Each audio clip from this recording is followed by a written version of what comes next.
Hi. This is an introduction of the research of our laboratory. NAR Institute or Science and Technology, Applied Stress Microbiology Laboratory, Kimata team. We are interested in production of useful proteins in yeast. To explain our research, from next slides, I will touch these keywords: secretory proteins, yeast, and endoplasmic reticulum, or ER, one by one.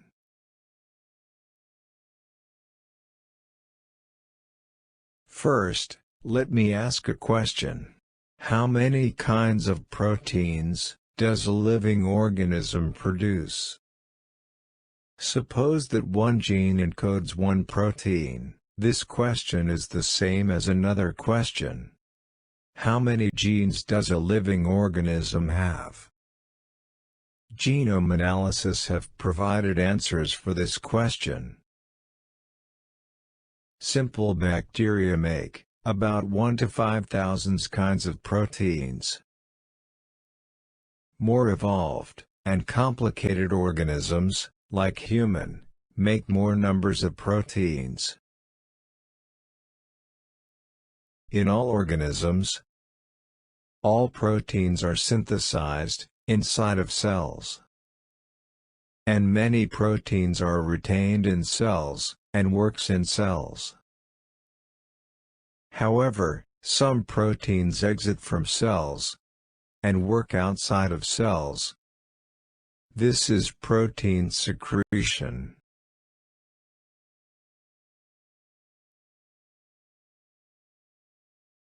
They are examples of secretory proteins, which work outside cells, as well as other proteins.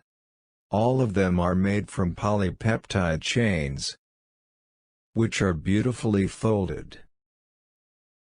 Antibody is secreted from animal lymph cells and attacks bacteria, virus, and so on, which invade animal body. Interferon is also secreted from animal cells and works for cell-to-cell communication in animal body. Lipase is one of the digestive enzymes which digest food that we have eaten in our stomach and gut.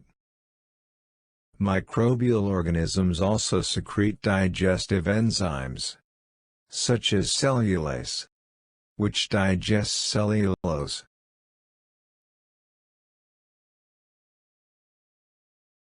As a problem for secretory proteins, extracellular conditions are severe for proteins. Inside cells, various conditions, such as pH, are well controlled and stable. Also, in cells, there are many molecular chaperones, which help and restore protein folding. However, outside cells, conditions are not controlled. Also, there are no molecular chaperones.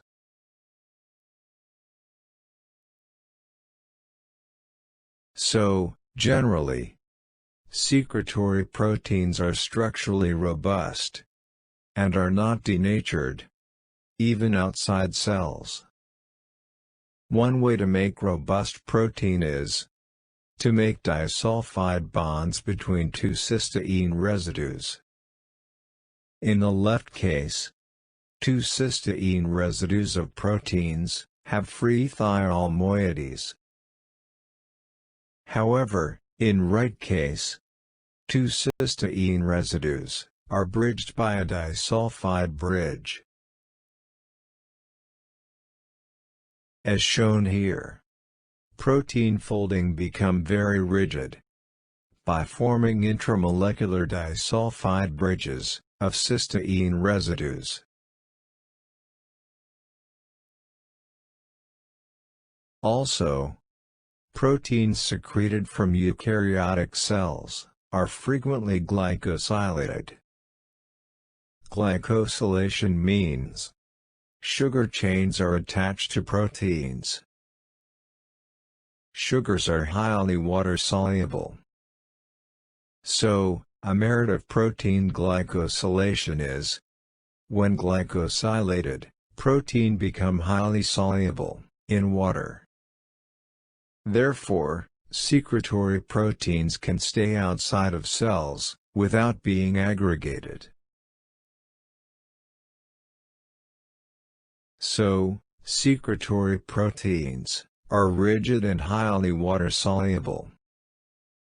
Therefore, they are frequently and commercially used in a wide variety of scenes.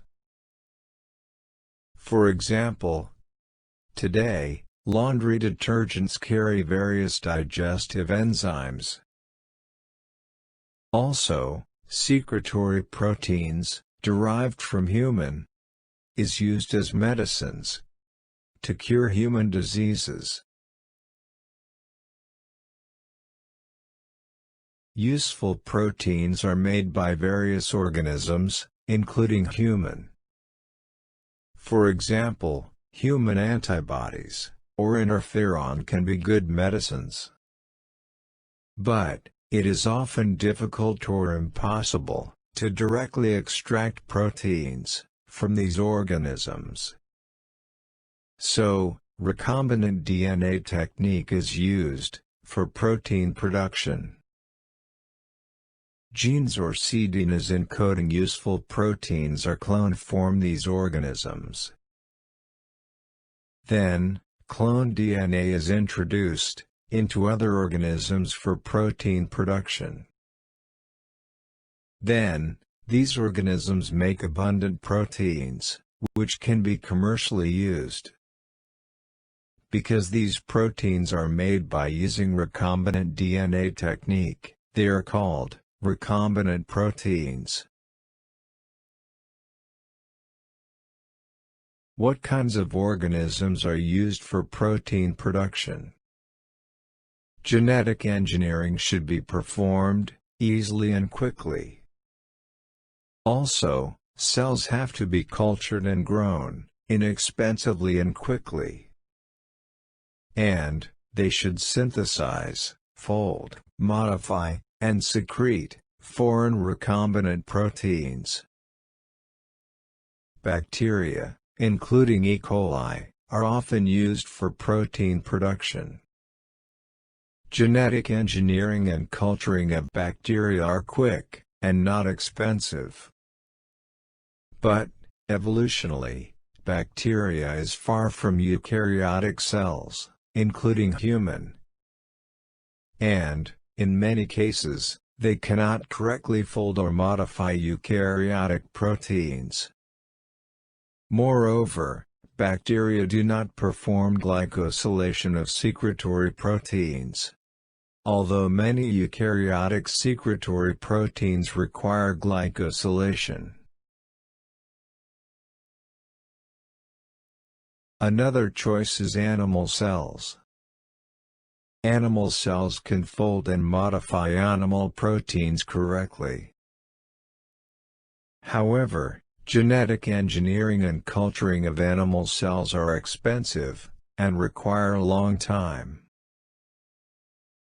We are, therefore, interested in fungus. In this world, we have so many kinds of fungal species. Filamentous fungi are primitive multicellular organisms. On the other hand, unicellular fungi is named as yeast. As you can see in this picture, unlike bacteria or archaea, fungi are members of eukaryotic species, as well as animals and plants. Evolutionally, distance between animals and fungi are closer than distance between animals and plants. What are the merits of yeast, unicellular fungi, as a platform for making recombinant secretory proteins? yeast can be genetically engineered and cultured inexpensively, easily, and quickly. In addition, yeast cells have protein folding, modification, and secretion systems, which is similar to those of animals. Therefore, yeast cells can make secretory proteins better than bacteria.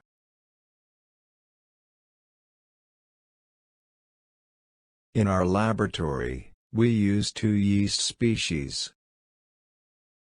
One is Saccharomyces cerevisiae.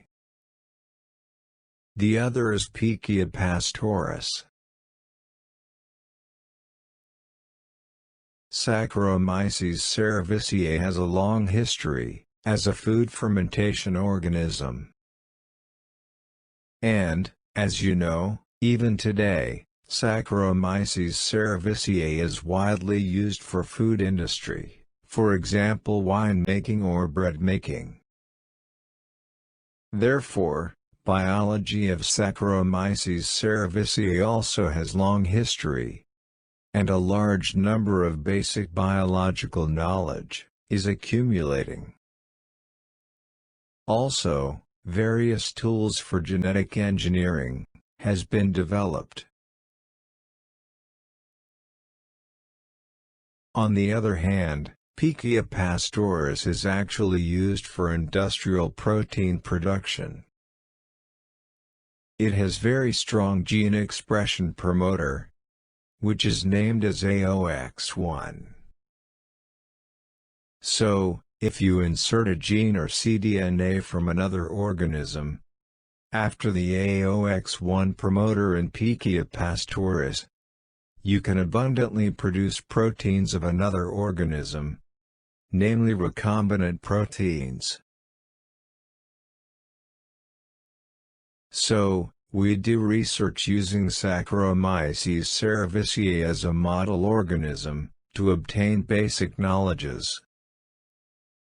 Then, findings obtained from Saccharomyces cerevisiae research are applied to Pichia pastoris for better protein production and secretion. So, the mission of our team is to improve the ability of yeast cells to produce and secrete proteins. So, we are studying on in yeast cells. Then, what is the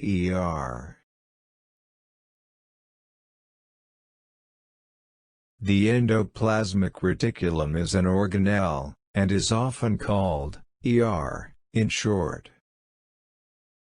Almost all eukaryotic cells, including yeast, have the The is a sac, wrapped by a sheet of membrane. The shape of the is flat or tubular, and it is often stacked. And, many ribosomes are attached, outside of the Unlike the of animals or plants, which is highly stacked, the shape of the in yeast cells seems to be simple. Yeast cells have two types of the Inner wraps nucleus, and works as the nuclear envelope. The outer is located near the cell surface. So, when you see the yeast with microscope, you can see two rings, namely, inner and outer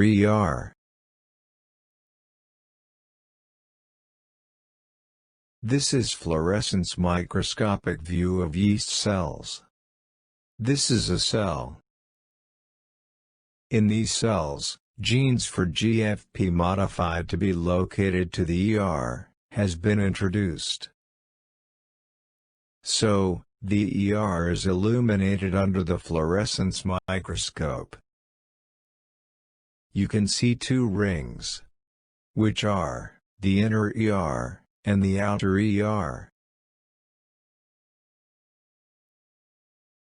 As I told before, ribosomes are attached on the ER membrane. This is an electron microscopic view of a yeast cell.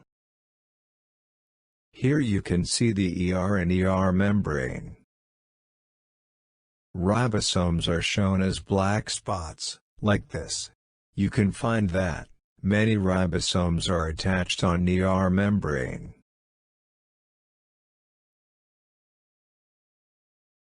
Importantly, secretory proteins are made in the ER. On ribosome, messenger RNA is translated to make a new protein.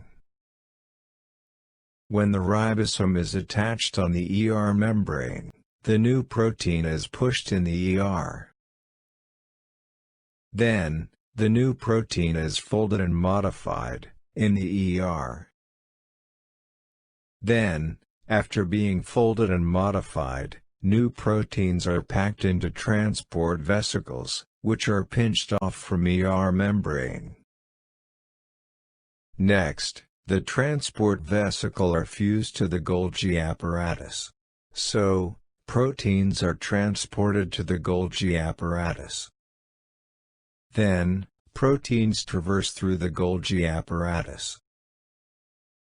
Next, proteins are packed into other transport vesicles, which are then transported to cell surface. So, proteins are transported outside of the cell. This is the protein secretion pathway in eukaryotic cells.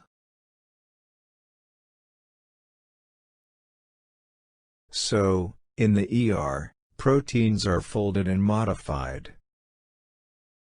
Protein are folded in the ER, so the ER has various molecular chaperones, which supports folding of other proteins.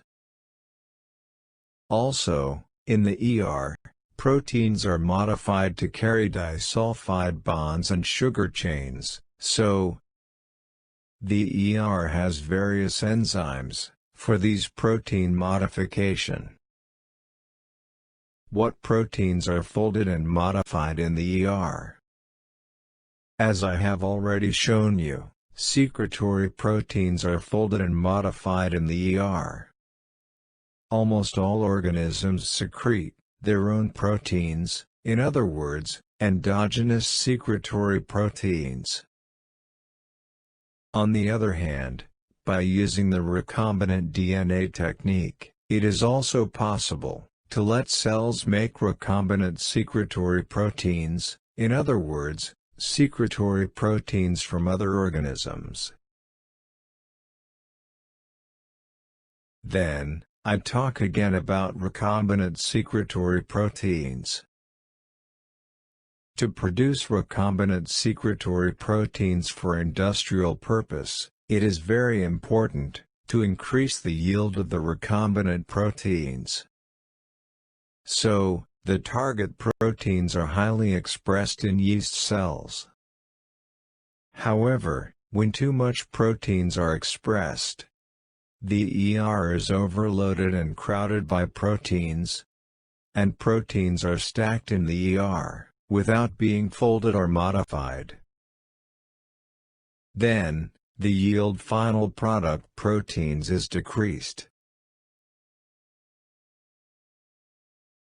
Let me explain this issue again. To produce recombinant secretory proteins in yeast cells, genes encoding the target protein is expressed under the control of a strong gene expression promoter. Then, many messenger RNAs are made and produce as many proteins in the ER. Then, proteins are folded and modified in the ER, and finally transported to cell surface. This is a good case. However, when the gene expression is too strong, too much proteins are made in the ER. This is the case in which the ER is overloaded. Proteins are not folded or modified, and are accumulated in the ER, without being transported to cell surface. This is a bad, and problematic case. Then, let me summarize today's talk. Various secretory proteins are produced and used commercially for various purposes. Yeast and fungus cells are frequently used for production of recombinant secretory proteins. The ER is an organelle, in which secretory proteins are folded and modified to carry disulfide bonds and sugar chains. When highly expressed in yeast cells, recombinant secretory proteins are stacked in the ER, without being folded or modified. One of our mission is to cope with this problem. Then, how can we solve this problem? Our approach is to strengthen ER functions and to enlarge ER size. Therefore, we are interested in ER stress response. So, thank you for watching this video. This is the final slide of this video. Associate Professor Yukio Kimata will talk the story after this on the Zoom meeting with you. He will talk about ER stress response, and our current research on ER stress response, more in detail. So, see you in the Zoom meeting. Bye-bye.